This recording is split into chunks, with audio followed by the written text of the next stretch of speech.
Hey, everybody. Welcome into the show. My name is Mark Farzy. This is the Farzy Show presented by Steven Singer of Steven Singer Jewelers. Well, yesterday sucked.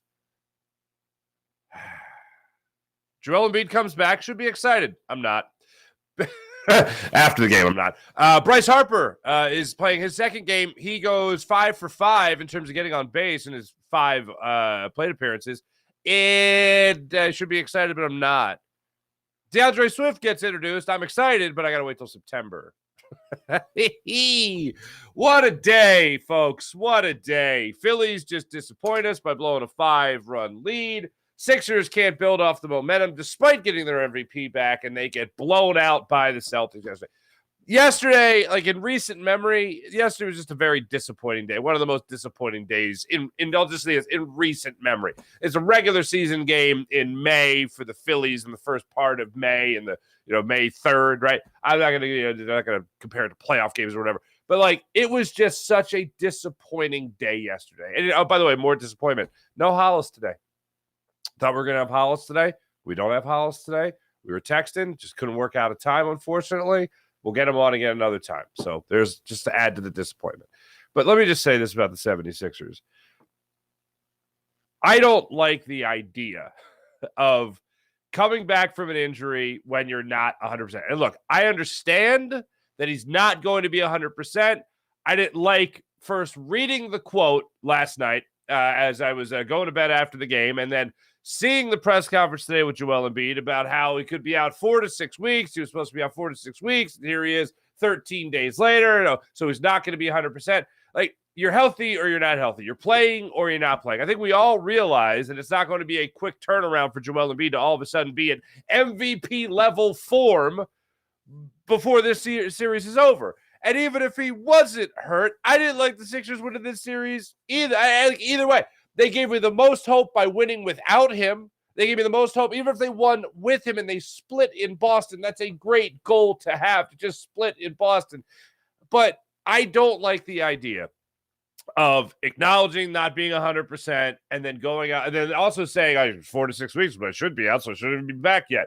I feel like it's a built-in excuse when you don't need it. The only excuse that matters, and it's not even an excuse, this is an explanation. The Boston Celtics are a much better team than the 76ers. A much better team than the 76ers. The Sixers might give us hope, right? They did with that Game 1 victory. But if Joel Embiid is not going to be Joel Embiid, and what did we say even before the injury? What did we say at the end of the season? If they drew the Boston Celtics in the second round of the playoffs, which was going to happen, but if they drew them, everyone was going to have to play on top of their game. Everybody played on top of their game in Game 1. The Celtics did not play on top of their game in Game 1, and the Sixers won that game. Miraculously, they won that game. This game, far from top of their game. Boston came out with a boulder sitting on their shoulder after losing Game 1, and they just took it to the Sixers from jump. You hear Doc Rivers after the game, and I'll play the cut for you. Basically, what it boils down to is everybody's got a plan until they get punched in the face. Well, the Sixers had a plan of going out there, being aggressive, taking the game to them and all that. They knew they were going to have Joel at 100%, but they knew they were going to face a team playing with an edge in the Boston Celtics. And they knew that. They planned for it. They went into the game, and they got punched in the face. And that was it. Celtics just took it to them continuously throughout that game. The Celtics plan, they executed. The Celtics had a plan, and they did the punching in the face. I think the actual quote is punch in the mouth, but nonetheless, the Mike Tyson quote. But nonetheless, they went out there and they just dominated. They were hitting threes. They were shooting a lot of threes. They weren't turning the basketball over in this game, and the Sixers were doing the exact opposite. The turnovers weren't an issue for the Sixers, but as far as shooting goes, you hit 4 threes going into that fourth quarter. You hit 4 3. You're shooting 18%, I believe it was, going into that fourth quarter. That is god-awful. And there's you can talk about adjustments. You can talk about defense. You can talk about Joel Embiid's impact in the game. What, 5 blocks in the first half? And that's where I felt like you were going to get the most out of Joel Embiid on the defensive end of the court. And that is where you got the most out of Joel Embiid. It was on the defensive end of the court. Certainly wasn't on the offensive end of the court. But it was so terrible to watch this team last night. Defensively, love what I saw from Joel. But as far as the offense went for the entire team, it was just absolutely abysmal. Absolutely abysmal. It was a far cry from what we saw in Game 1. In Game 1, Granted, without Joel Embiid, you had to rely on moving the ball around a little bit more. You had to rely on a more versatile offense. I mean, James Harden goes off for 45, so he was your main cog in the wheel, but I'm not expecting that, even if Joel Embiid was out for game 2. After this game, I think there was a common theme. And let's keep this in mind as well. I did not expect to see, and if you would have asked me before the night who's going to win the game, I would have said the Celtics are going to win the game. Even with Joel Embiid, even if I would have known for sure Joel Embiid was going to come back. So I didn't like the Sixers last night. I told you I didn't like the Sixers in the series. And going into this game, if you would have told me it would be so bad that you would see Dwayne Dedmon on Mike Muscala in the fourth quarter, I would have said, all right, that's a little too negative for my liking. And sure enough, what did we see in this game? Mike Muscala and Dwayne Dedmon facing off against each other in that fourth quarter. That's how terrible it was. That shouldn't happen in a playoff game. If you're a serious contender, that shouldn't be the way a game ends. And they didn't even play well in the fourth quarter. But neither team, I mean, well, the Boston kept it going. They kept playing well, but the Sixers just, they were done. Rest everybody. The other thing that came out after last night's game was this idea that Joel Embiid had to get this game out of his way. Is it like rust and not being 100% are not the same thing? I don't see Joel Embiid coming out now in game 3 of this series tomorrow night and then all of a sudden scoring 40 points or scoring 50 points. I would love for this game to be that rust game and all the rust is off and everything's great, everything's fine, everything's fantastic. I just don't see it happening. If Joel Embiid goes out there and goes out of his way to tell you how, 4 to 6 weeks when I was supposed to be out, then I'm okay. That's concerning because that means you're not even going to be close to anything close to 100% by the time game 3 rolls around, game 4 rolls around. I don't see him getting healthier as the series goes on. Rusty, I mean, he missed a couple of jumpers that he usually makes at the foul line. There's a couple of turnovers that he had. I think the only turnover for the Sixers in the first quarter of the game, and maybe that was a little rusty. But as far as everything else, Sixers don't stand a chance in the series unless Joel Embiid gets back to, like, can I get 85%? Can I get 90%? If I can get 85, 90% of Joel Embiid, MVP form Joel Embiid, and I could get James Harden to be, that dominant scorer, not even 45 points a game. Can I get 30? Can I get 30? Can I get 30? Can I get 25? Give me 25. Let's go 25. Tyrese Maxey hitting some threes. Tobias Harris, who had 2 for you last night, by the way. Dwayne Dedmon attempted a 3, by the way. If I can get that from the Sixers team, then maybe I'll give chalk him up to a chance. I'll give him a chance. I'll upgrade the Sixers to a chance. But if you're not going to get that, I don't have confidence that you're going to be able to get that on a consistent basis from everybody else and a 90% Joel Embiid, then it's another second-round exit. But, man, I really wanted more of a fight than what we saw last night from the Sixers, especially with what we were seeing after the Phillies game yesterday. What we saw yesterday was hideous. Phillies go up 5-0 in the afternoon game out there in Los Angeles with the Dodgers. They're trying to avoid the sweep. They have Aaron Nola on the hill. Phillies are up 5-0. Bryce Harper looks great. Nick Castellanos gets an RBI double. Those two get back-to-back doubles, as a matter of fact.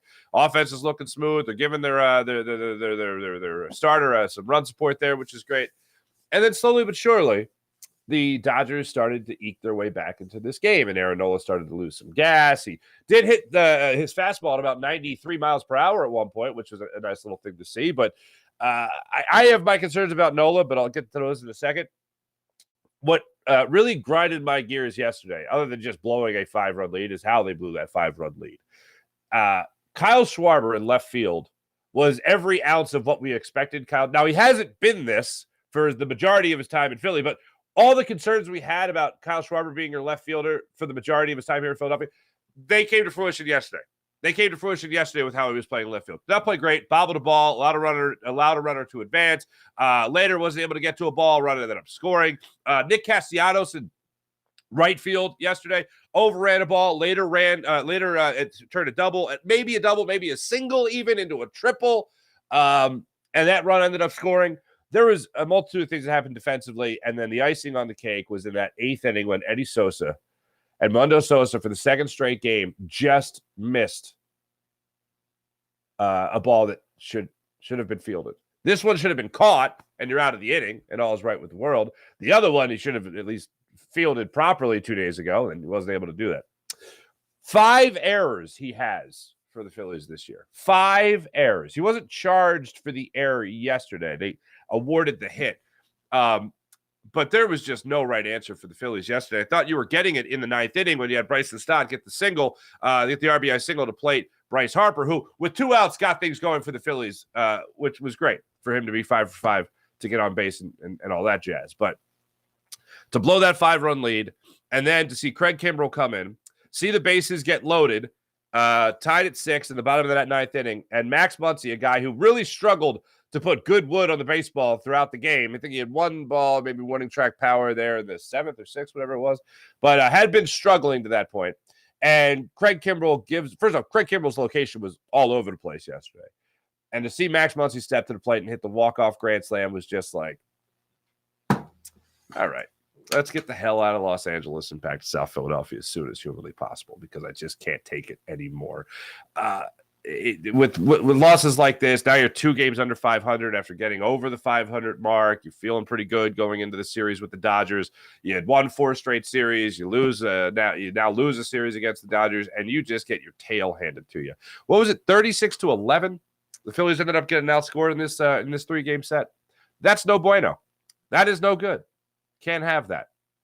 Certainly still not panic mode by any means with the Phils, but certainly a down moment for the Phillies. Wanted to make sure we talk some Phils. We'll do it again coming up in a little bit. But wanted to go back to what the Sixers had to say after last night's loss to the Boston Celtics and how embarrassing it was, in fact. Talked about everyone's got a plan until you got punched in the mouth. Here's Doc Rivers on what the Sixers' plan was going into last night's game. About it this morning. Talked about it before the game. But you can talk about intensity and force all you want, but when you get on the court and it's actually being applied to you, you have to be able to handle it. We didn't handle it very well tonight. Well, we'll be better. It'd be hard to be worse. It would be very hard to be worse. And that's one of the things I think you have to take away as a team. Like, mentality, mindset, like Doc Rivers talks about there, mentality, mindset, all that stuff. That plays a lot into it in sports. And when it comes to this particular setup, where the Celtics are coming off a 6-game series against the Hawks, where they travel to Atlanta, they come back, they got the Sixers to face, who had the long layoff. You can talk about Sixers having rust. They did not have any rust in that game. They played a near perfect game, which they needed to in order to get past the Celtics in game 1. The Celtics were going to come out yesterday, and they were going to just absolutely take the game to the Sixers. I had no doubt. I was surprised Jason Tatum played as bad as he did in this game. 7 points, I think, is what he walked away with. He had foul trouble. A little disappointed the Sixers didn't decide to take it to him, especially when it was a 14-point game in that third quarter. But all in all, it didn't matter because everybody else for the Celtics were just hitting their shots. Al Horford hit a big 3 for you the later portions of that second quarter. Hit another one for you, I think, in the third quarter. Jaylen Brown, after a great response from the Sixers, they put together a 7-0 run. You saw Marcus Smart hit a 3. You saw Jaylen Brown hit a 3. Jaylen Brown had that monster dunk in the third quarter. It just felt like anything the Sixers were doing to gain momentum with little runs, like 7-0 runs, 8-0 runs, whatever it would be, cut the lead to like 4 or 6 and start to give you a little bit of hope. The Celtics responded every single time. They had an answer for you every single time. They were playing with the mindset and mentality of no way in hell are we going into Philadelphia down 0-2 in this series. And I think anybody with a brain would have thought, yeah, you're not losing. You're not winning game 2. So the mindset and mentality of the Celtics was that it was already game 7 in their minds. And every ounce of talent, with the exception of Jason Tatum, that the Celtics had, they played just as well as you could expect every single night from the Celtics. I hope the argument is there for rust. I hope the argument is there, and it's only be proven if it was there or not, if it is there or not, as this series goes on. If you don't have a healthy Joel Embiid, I'm not looking at rust. I'm looking at, even if he's not rusty, how healthy is he? And what can he really give you on the offensive end of the floor? Defense is great. Played great defensively in this game.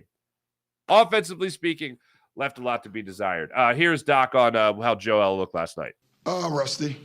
early on. I thought he got a rhythm a couple of times, and I thought we were out of rhythm as well. But we expected that. We knew there was going to have to be some kind of growing pains bringing them back. And, so I'm glad we got it out of the way today. That's all it is. This is just getting it out of the way. I just don't believe it. Now, Joel yesterday went on a long, not a tirade, not a rant, but really tried to explain how he felt last night, really tried to explain how he could help the team, wanted to explain where he was health-wise with the knee injury. And I like the idea that he played so he was good. I like the idea of earlier in the season, I believe it was, where Jalen Hurts was asked about his injury, and he said, good enough. Hey, how you feeling? Good enough. How's the shoulder? Good enough. Joel Embiid took a page out of that book earlier in this basketball season when they were asking him about his injury. How you feel? Good enough. Good enough. I wish it would have just been left at that, good enough. I will say, listening to this quote, it does make me feel better than it did reading it, because reading it, it made me feel like the excuses were already built in. When you don't need an excuse other than the Celtics are a better basketball team, as I said earlier. But here is Joe after the game talking about the injury and what he expects for himself for Game 3. I mean, the way we saw it, with what I have, there's really, I'm not going to be, with what I have, it's, supposed to be out for, 4 to 6 weeks or something like that. So I'm not going to be 100%, for that whole time, or I'm not going to be fully healed for that whole time. And, I felt pretty good, to play, and I feel like, I can help the team, defensively and offensively. Obviously, offensively, I wasn't as aggressive. Was just trying to let the game come to me, and then defensively, just protecting the rim. And think, I did a fine job, when it comes to that. So I just felt like being up 1-0 and having a chance to, go and, having a chance to go up 2-0 against, this type of team, is, I knew that we're gonna, come at us. I expected it. But you never know, anything can happen. So I just felt like probably it would have been the same result as far as I'm feeling. If I would have come back in Game 3, probably rusty and, not myself. But I feel like just got this out of the way. I really, that was what they were going with post game, and I'm sure rust had something to do with it. But it really is in their minds. I'm not when I say this, I'm not saying this as a pun or a hint or a hat tip to the famous scheduled loss thing.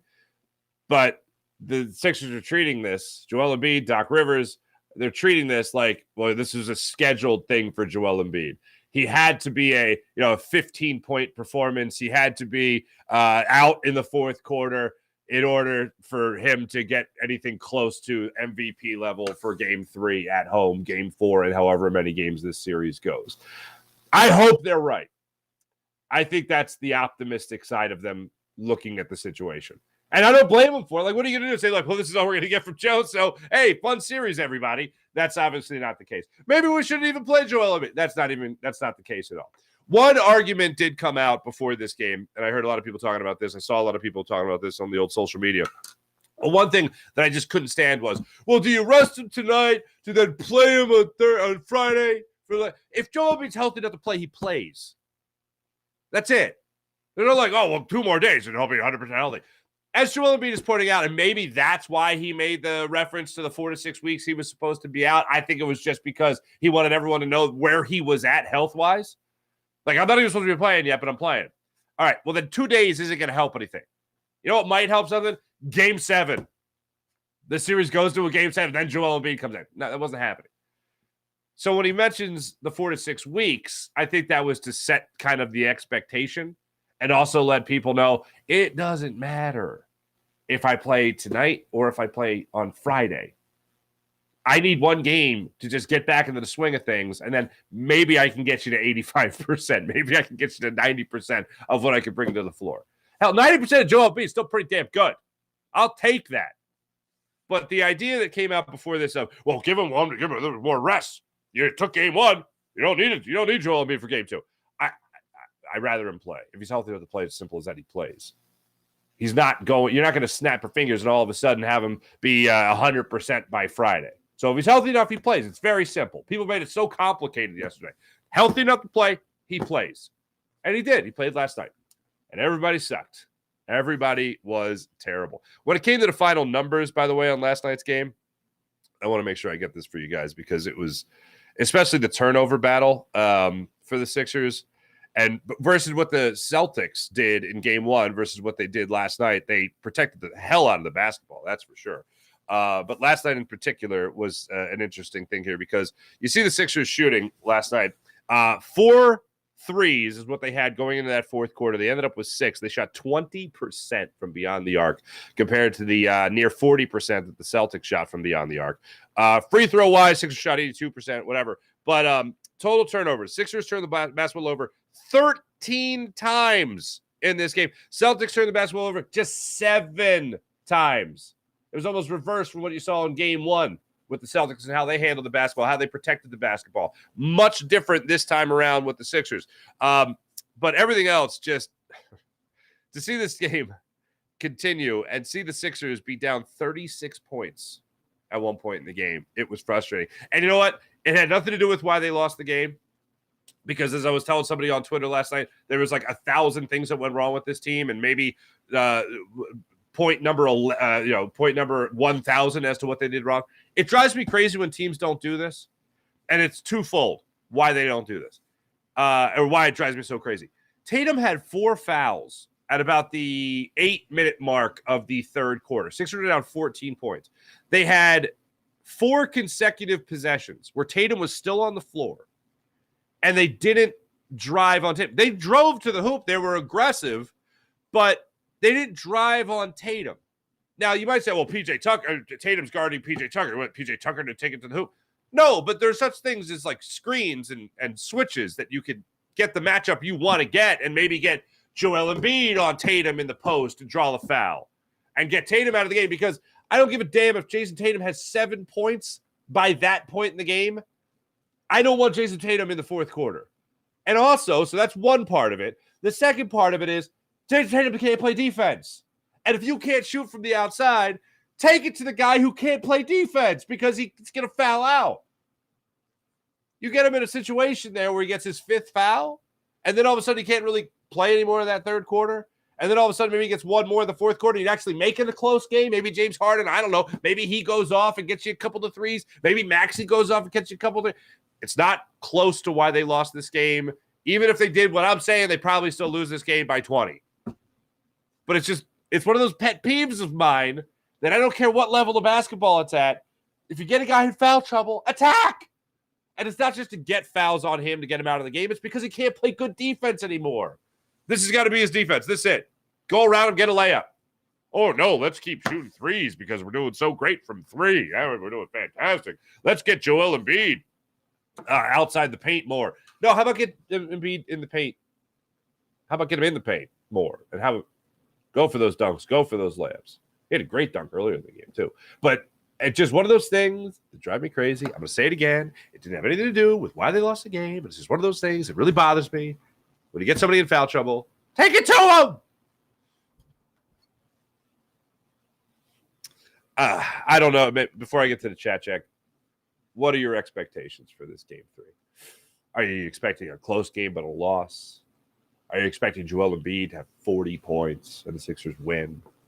James Harden is hitting 7 threes for you. What are your expectations for this game? Because I don't expect the Sixers to win. If Joel Embiid is not 90%, if he's not 85%, I don't expect the Sixers to win. And that same intensity that the Celtics played with in game 2, that's not going anywhere. I know they're not going to be in front of their hometown crowd and whatever. It's not going anywhere. Maybe the Sixers can bounce back for game 4 and then go back to Boston. Maybe they're still split. Maybe that's the way it happens. But I just see the Celtics, again, being a much better team than the Sixers. And that sucks because if that plays out the way I expect it to, then it's another second-round playoff exit. One of the other things that bothered me yesterday about this game in particular was the guys outside of Joel Embiid, whether that be James Harden or whether that be Tobias Harris or Tyrese Maxey. These are all guys that, and by the way, one of the guys I actually liked yesterday was PJ Tucker because I thought he was just playing great defense on Jason Tatum, who dropped 39 in game 1 of this series. But the guys that you need to step up in either the absence of Joel Embiid, which they did in game 1 were great, but the guys that also need to step up, knowing that your guy is not 100%, they didn't step up yesterday. And to not even get close to the performance that you got in game 1 is worrisome. And yes, the number one stat that jumps out to me is three-point shooting. That's the number one thing that jumps out to me about how they lost this game. If I could change one thing about yesterday's game, it would be you actually shot better than 20% from beyond the arc. But overall, guys in this game like Harris, guys like in this game like Maxey, and obviously James Harden, they got to find a way to carry the team still, even if Joel Embiid's on the floor, because nobody knows better than his teammates and his coach, obviously, and Doc Rivers, what level of play Joel Embiid is able to bring to the floor. And if that was all you were going to get from Joel Embiid, offensively speaking, which, by the way, the final number is 4 for 9 from the floor, 0 for 2 from beyond the arc, 7 for 8 for the free throw line, and he did have those 15 points. But if that was the only level you're going to get and he was limited physically, then where is everybody else stepping up? And instead, what did we see? We saw 2 for 5 for Tobias Harris. Not terrible. Not terrible. 0 for 6 for James Harden from beyond the arc, and just 1-3 from Tyrese Maxey. Yep, need a little bit better performance than that. Need a little bit better performance than that. Before I get to the chat check, yesterday, our friend Clay Harbor, who was on the program, had some nuggets to drop in regarding DeAndre Swift and Rashad Penny. Now, it's a big if, and this picked up a lot of steam on, I know Jacob Media tweeted it out there for us, and I thought it was interesting. Rashad Penny and DeAndre Swift could be the best duo in football when it comes to the running back tandem that they could provide for the Eagles. I agree with it, but whenever we're talking about Rashad Penny, we got to talk about health. And a couple of the comments I saw on the post were along the lines of, how do you know that when they haven't even played together? Well, that's why it's a could be. And the main thing of why it's a could be and not why it's not is because of health. And the biggest reason why it also could be is because not only they are two very extremely talented running backs, they're behind this offensive line. That's why I think the sky is the limit for DeAndre Swift and Rashad Penny. Add on to that Kenny Gainwell. And what's really funny to me is that Kenny Gainwell and DeAndre Swift are very similar running backs in terms of style. So it's like the Lions traded DeAndre Swift because they picked up in the first round Jahmyr Gibbs. They didn't want two of the same back. Okay, I get it. But now he's in a similar situation here. So it leads me to believe, well, now you got two similar guys in DeAndre Swift and Kenny Gainwell. Don't get me wrong. I think Kenny Gainwell was the guy, and he was the guy that, especially with Miles Sanders, he would be the guy you'd be looking for out of the backfield to catch passes. Well, DeAndre Swift does that same thing here, and he does it rather well. He did it rather well for the Lions, and I'm sure he could do it here for the Eagles as well. And I know we talked going into last year about the screen game possibly helping the Eagles. We didn't see a lot of screens for the Eagles. Maybe DeAndre Swift is going to be that guy for the Eagles this year. I went down, and I just don't think it's a big part of their offense, and nor do I think they want it to be a big part of their offense. But if you do get Rashad Penny healthy, then you're looking at a guy who could still run really well. It's not just a matter of him being thunder, right? It's a matter of him being a quick and versatile running back when healthy. But you can get those two guys going. If you get those two guys going this year behind this offensive line, oh, my goodness gracious, what you could be seeing from this team. And the other thing I saw was another comment about Rashad Penny. Oh, you talk about health. That's you can say that about every NFL running back ever. It's like, yeah, you could. I don't know if you guys know this, but the football's a rough sport, right? But when you're a guy who's missed like the majority of the games in a season, I think it's a little bit more worth noting than the guys who have actually, played most of their games, like DeAndre Swift, for instance. There's some injury issues, but not all injury issues. A lot of injury issues with Rashad Penny, unfortunately. So that's where I think Clay Harbor was going with that yesterday, and I agree with him. This could be an incredible running back. And the other thing is, we're just talking about the running back duo. The other thing that helps him, because we'll talk about health, which is the most important thing, sure, but I don't like bringing it up, but when you have guys that have been injured as much as Rashad Penny, you got to mention it. So the other reason that I'll go with here in supporting it is that you have two guys that are very different and can have success and have ran the ball at a very high rate when they've been on the football field. The other thing is, I think, the second most obvious thing, which is this offensive line. And then the third thing is the impact Jalen Hurts has on the running game. And I'm not talking about the final tally of rushing yards in a game. I'm not talking about the final tally of rushing touchdowns in a game. I'm talking about schematically what you have to do as a defense when Jalen Hurts is your quarterback. As a defense, you have to worry about what Jalen Hurts is going to be doing with the football. You have to account for him, especially on RPOs, as probably the most obvious case. So when you have that, when you have the offensive line that you have, when you have the skill that these running backs have, and you add that to what kind of threat Jalen Hurts brings as a runner. I mean, Miles Sanders talked about it a lot last year. Games they had Jalen Hurts as their quarterback, and games they had Gardner Minshew as their quarterback. Far different look defenses were giving you. And that's the other thing that people aren't mentioning. Yes, we'll talk about health. Yes, we'll talk about the offensive line. Yes, we'll certainly talk about skill of the running back room. In general, the running back room is a pretty damn good running back room. Then you add in Jalen Hurts' running threat and what the defense has to do to account for that as well. That opens up run lanes, man. Rashad Penny, Kenny Gainwell, obviously, and now DeAndre Swift. You think DeAndre Swift was like, hey, thank God I got Jared Goff opening up run lanes for me? What? No.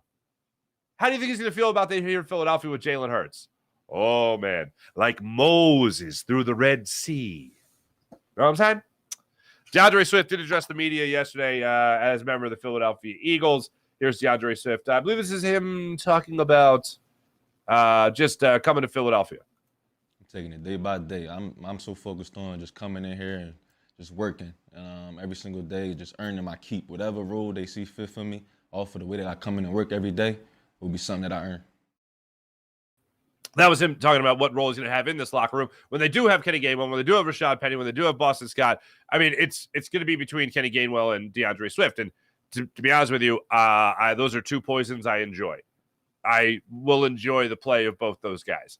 But again, because DeAndre Swift and Kenny Gainwell are very similar players, I'm like, is there another trade going on here? Is how something else going on? But maybe this is the room. Maybe this is the room. You need depth. That's for sure. The other thing that he got into, and I like that, and that's what every Philadelphian wants to hear. Like, he just wants to carve out the role for himself, and he's going to work his tail off to make sure that he does that. Here he is on leaving Detroit and joining Philadelphia, and what it is like to be a part of this culture now.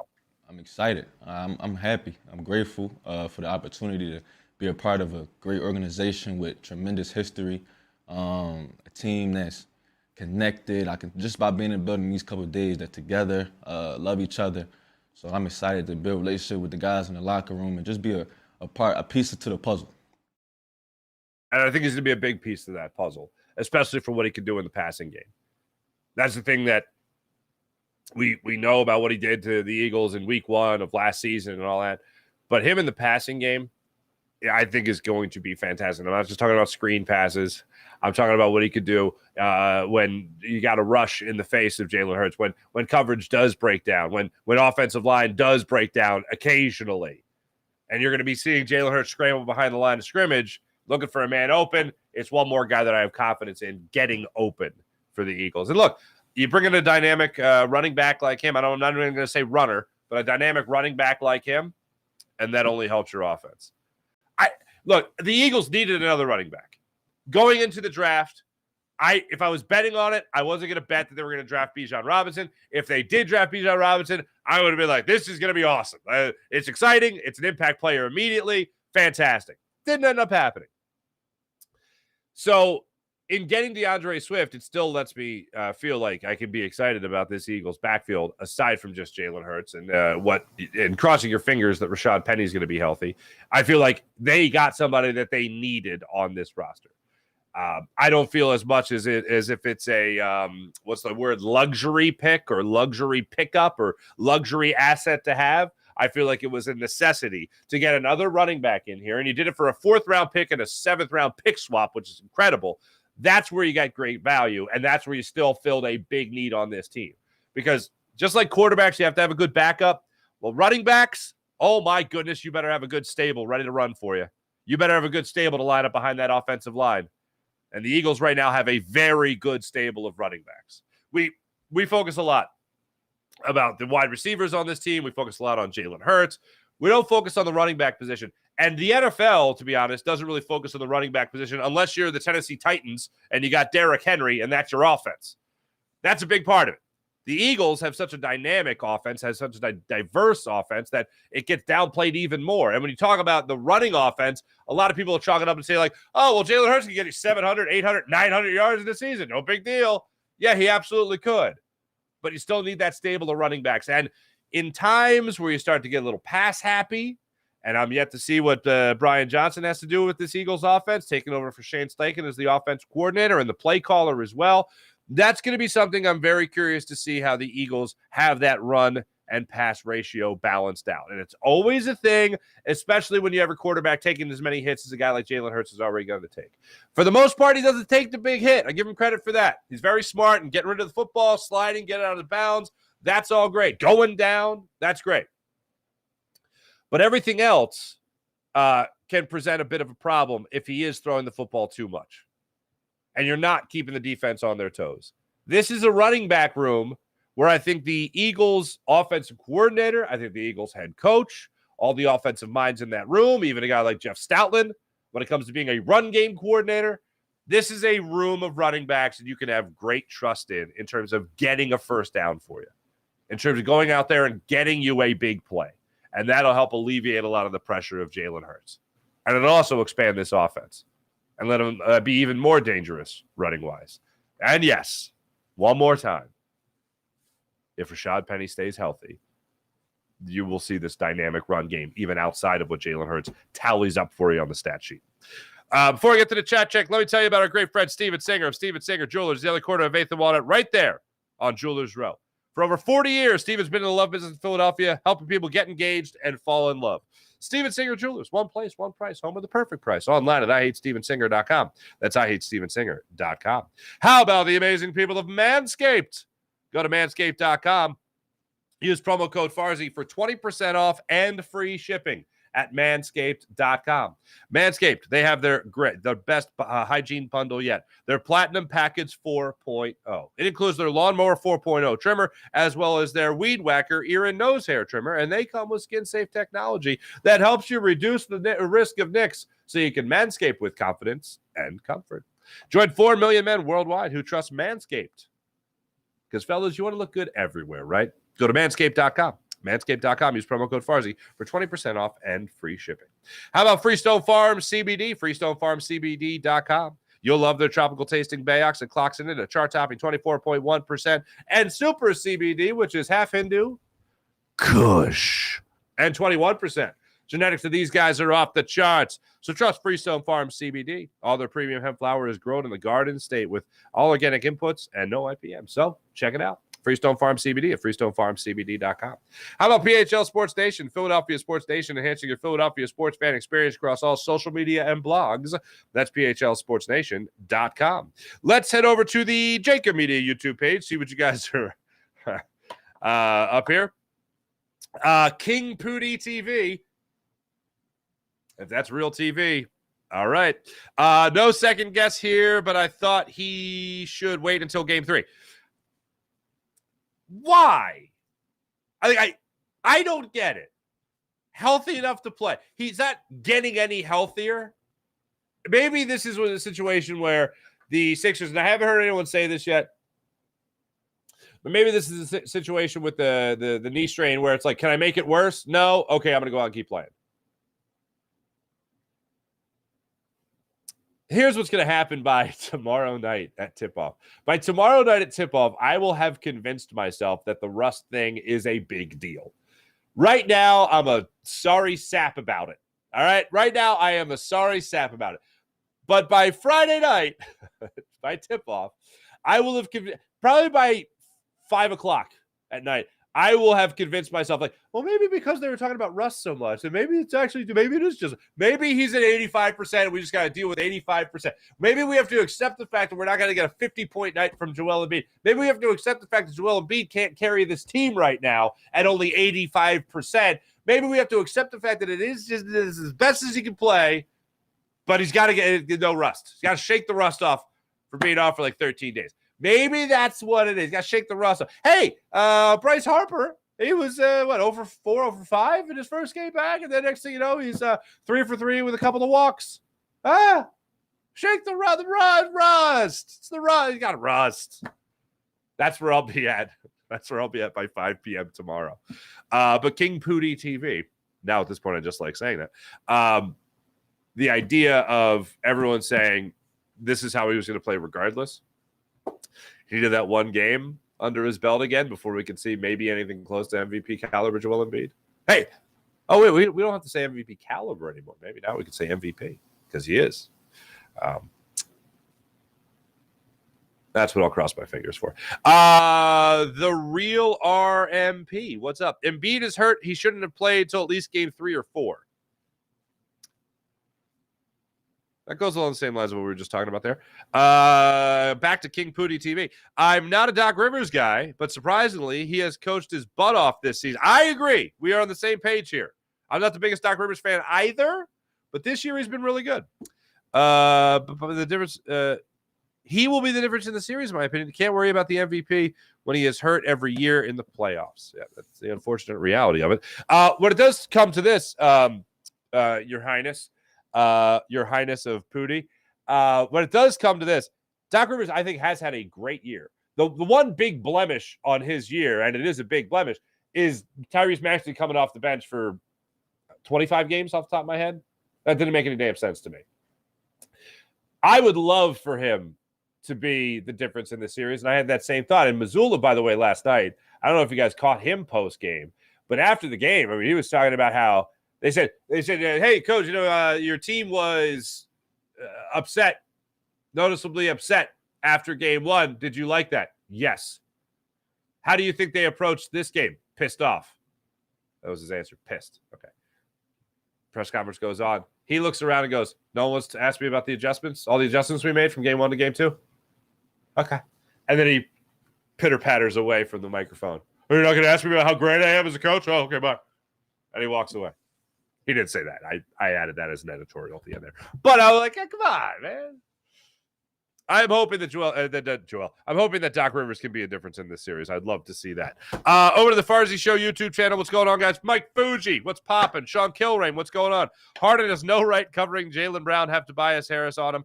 I would like that a little bit more. Sean, I think that'd be a better matchup.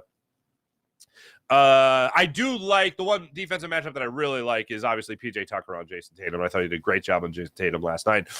True, Jason Tatum got in foul trouble, but last night I thought he was a lot better than the previous night. Put it that way.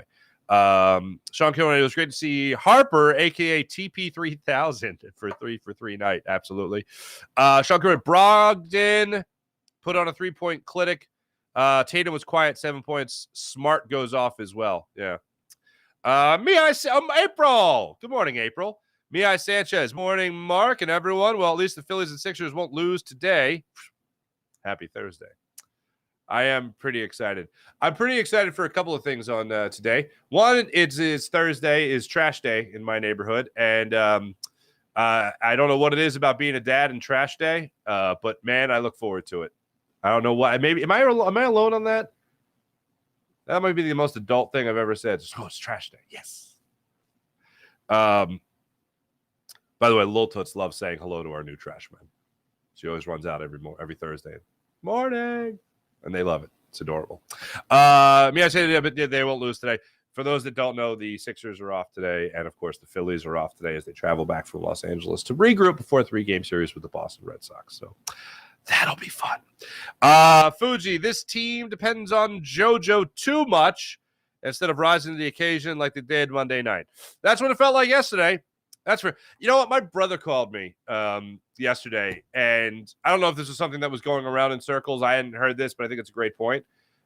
Was it the Flyers effect with Eric Lindros? This is where we go. The Flyers effect in 2001 when Eric Lindros came back and was the Flyers' best player, and everyone else was playing great. And then Lindros came back, and it's like Superman effect. He'll get us. He'll take care of us. Maybe that's what it was. Look, the homer in me wants to believe that everyone was on the same page last night as far as the Sixers went, where they were going to run a very similar offense to what they normally run with Joel Embiid, but they were going to accept the fact that he wasn't going to be as great as he can be. And everyone was on the same page thinking, just get this game out of the way, and JoJo will be back for game 3, and it'll be great in game 3. That's what the homer in me wants to believe. The realist in me wants to believe that Celtics are just a better team and it doesn't matter. Sixers are just trying to put their best foot forward, as they should. Sean Kilrain, what's up again? I'm hoping we play like game 1, but to be honest, the Celtics are the better team, you know. I concur. Everyone needs to stand out, not just 2 players. You agree? Yes. I'll go back to it again. But before this series even started, before the playoffs even started, and you knew you were facing the Nets, and you wanted to go out there and you wanted to handle your business and all that, exactly what they should do. There is no way the Sixers are getting past the Celtics. And I'll finish the first point. I know I can be scatterbrained, but there's no way the Sixers are getting past the Celtics without everybody playing the best possible game they can play, the best version of their role on this team. And that is also accounting for the idea that James Harden has a night off. But in the event that James Harden has, not a night off, but an off night, and the event James Harden has an off night, that means Tyrese Maxey has to be on fire. And the idea that Tyrese Maxey can't be on fire in one game means that James Harden has to be on fire in one game. And then Tobias Harris has to be not on fire, but he got to at least get you what he got you last night. Of all the role players on this team, the best role player after Joel Embiid, not that he's a role player, I'm not saying he's a role player, but after Joel Embiid, everyone else needs to play their role. The guy who's been playing the best in their role is Tobias Harris. He's been playing the best as his role with or without Joel Embiid throughout the playoffs. Maybe close second is Paul Reed in limited time. But when Joel Embiid's not here, James Harden goes from not a role player to the guy. He absolutely goes to the guy. And he stepped up as all hell in game 1. Game 2, not so much. But that is a huge concern going forward. And if they can't play anything close to their best version of their role on this team in the playoffs, then it's signed, sealed, delivered. Second round exit again for the 76ers. And this is after the Bucks already get eliminated. Jimmy Butler's got injury issues. The East is open. At least the East is open. The NBA Finals could be open. And here's where we're at. Ain't it grand? Ain't it grand? What else do we got here in the chat? So glad the Phillies are getting out of LA. That was a terrible series. I said I'd get more specific into that game.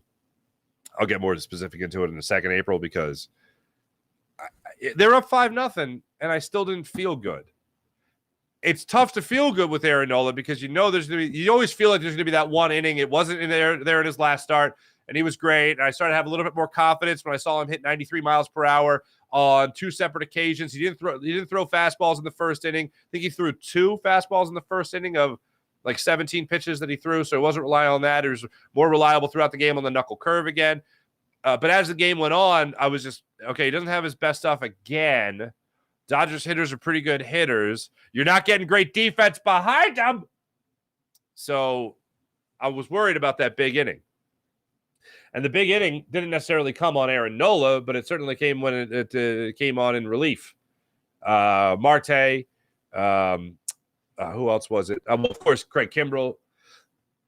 And Alvarado didn't pitch his best, but still should have been able to get out of that jam before the 2-run single occurred under the mitt. Or not even under, but past the mitt of Edmundo Sosa at third base. What else we got here? So we have Sean Kilroy. Can't wait to see the Phillies own Swift. Phillies own Swift. Yes, DeAndre Swift. St. Joe's Prep Philly guy. Yep.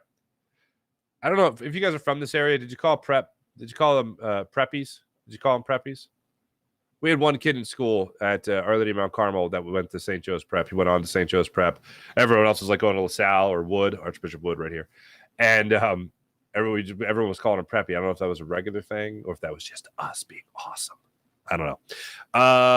Sean Kilray, now that's Nola's guy you see on a milk carton. I hope not. For the Phillies to have a real legit chance, they're going to need every ounce of Aaron Nola to pitch like he did through the vast majority of last year, by the way. Thanks, everybody in the chat. You guys are great, as per usual.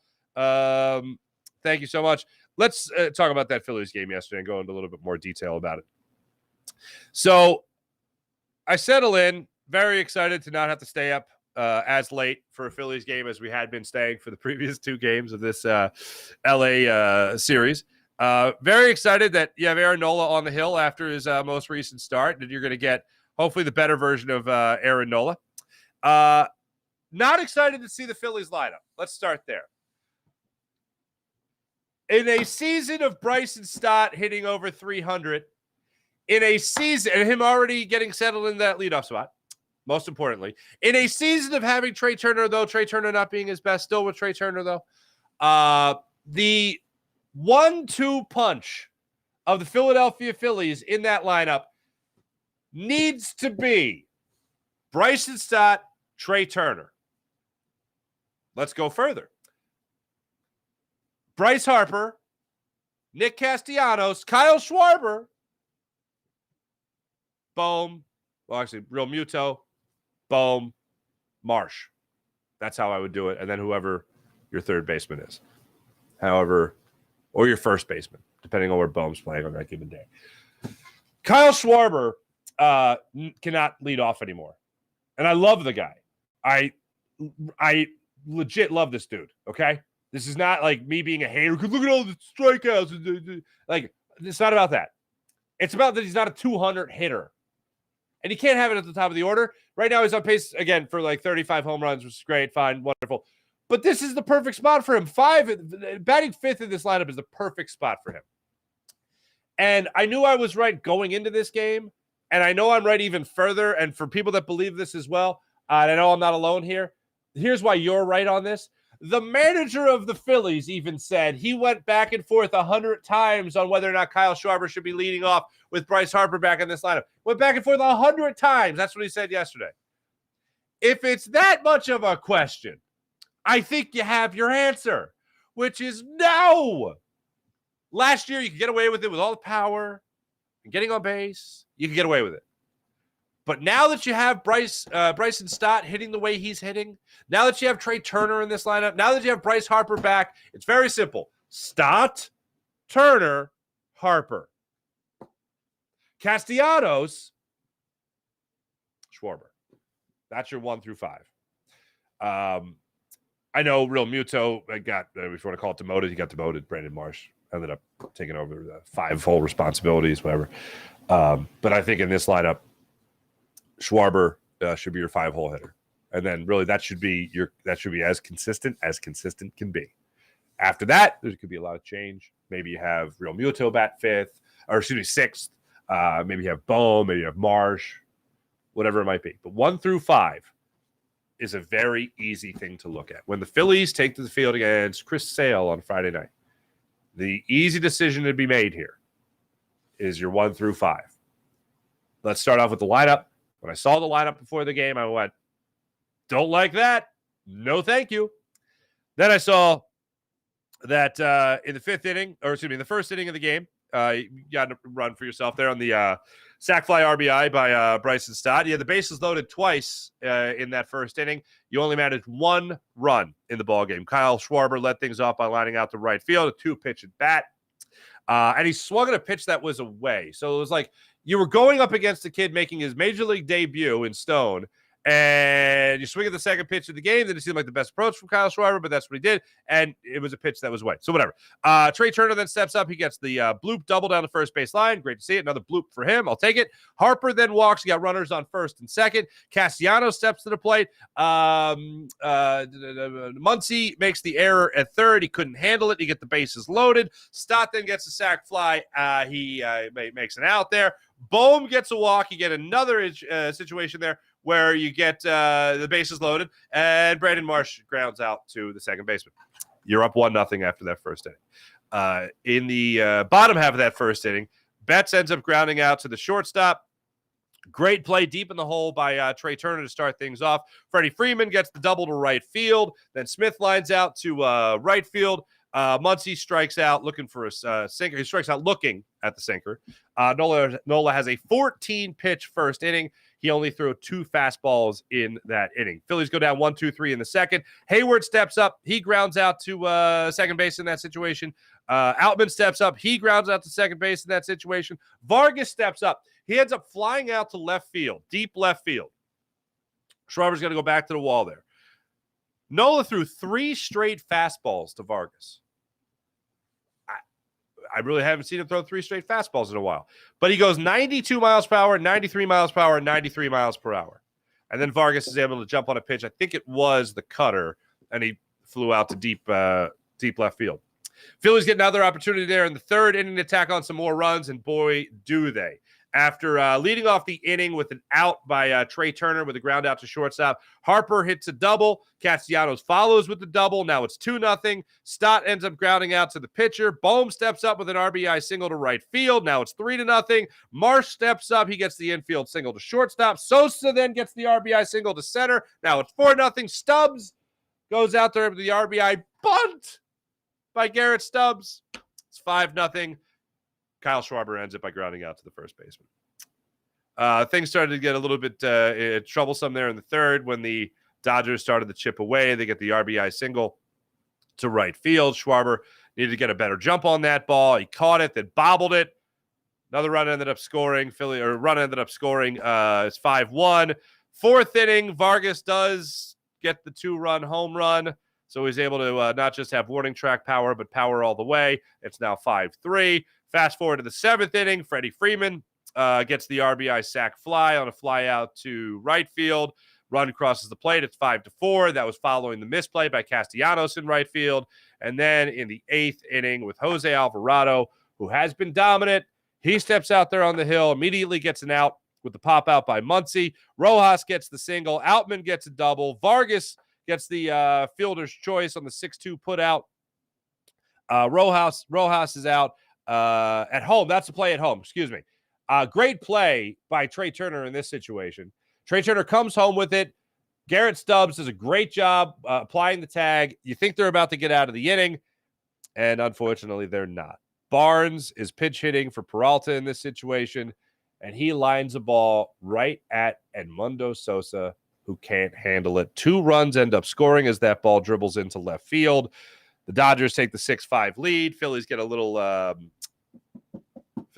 lightning going for themselves in that 9th inning. Stott gets the RBI single, a humpback liner over the shortstop, and Bryce Harper scores. Vegas hits, Vegas scores, baby. Vegas, baby. Then the 9th inning, that's all she wrote with Max Muncy's walk-off grand slam. By the time the smoke settles, it's a 10-6 loss. Another double digit. I don't know the last time the Phillies got swept by allowing double digits in runs the way they did through these 3 games. But good golly, that was terrible. It was every ounce of terrible. That's what we had to offer by watching the Phillies yesterday. Up 5-0, lose 10-6. Good times. Phillies will be back at it with Chris Sale on the mound for the Boston Red Sox on Friday. Zach Wheeler will get the start for the Phils. Thanks for watching. Thanks for listening. One thing I did want to mention, get back to basketball for a second. The videos of James Harden and Joel Embiid were pretty awesome yesterday. And the fact that James Harden got Joel Embiid the Rolex with, 2023 NBA MVP on it is pretty awesome. The other thing that's awesome is the fact that Joel Embiid said during his press conference that James Harden, he thought James Harden really wanted him to get MVP. And he said he's the best playmaker he's ever played with. Of course, the other guy you can look at is Ben Simmons, and whether or not it was a dig or not, whatever, it's true. The best playmaker he has played with is James Harden. And, man, I would really love to see these guys make it out of the second round because I do think they have a great relationship here in Philadelphia. But I do think if they get bounced out, and somebody called me out on this for something I said on Fox 29 the other day, tell me again that James Harden doesn't want to be in Philadelphia. Well, I don't think it's not that he doesn't want to be in Philadelphia. I think that he wants to get paid. And if it's a second round exit, I think he's going to go somewhere else. I think he's going to get paid. I do think that is back to Houston. But I do think he has developed a great relationship with Joel Embiid. And I think this is worth noting. Joel Embiid seems to get along with just about everybody. He got along great with Jimmy Butler. He's gotten along great with James Harden. And I'd say, hey, man, it's a dead horse. I get it. But I can't help what could have been if Ben Simmons would have put in the work that Jimmy Butler put in, that James Harden put in, that Joel Embiid certainly put in. But damn, what could have been? What could have been if you had one guy who was homegrown, rookie contract extension, if you would have had him put in the work as those other three guys I mentioned. It's still there, man. It still bothers me. And it also shows me that Joel Embiid can get along with just about everybody that wants to get along with him. Didn't look like it was the case here years ago. Thanks for watching. Thanks for listening. This is the Farzy Show. Make sure you guys hit subscribe. Make sure you guys download the podcast, all that fun stuff as well. My name is Mark Farzy. This is the Farzy Show presented by Steven Singer of Steven Singer Jewelers. One place, one price, perfect price online at IHateStevenSinger.com. That's IHateStevenSinger.com. Jacob Media YouTube channel. Thanks so much. Farzy Show YouTube channel. You guys are great. Jim Hyde produced the program. Did a wonderful job as per usual. It's trash day. I'm going to go take out the trash. Have a great day, everybody. See you tomorrow. Bye.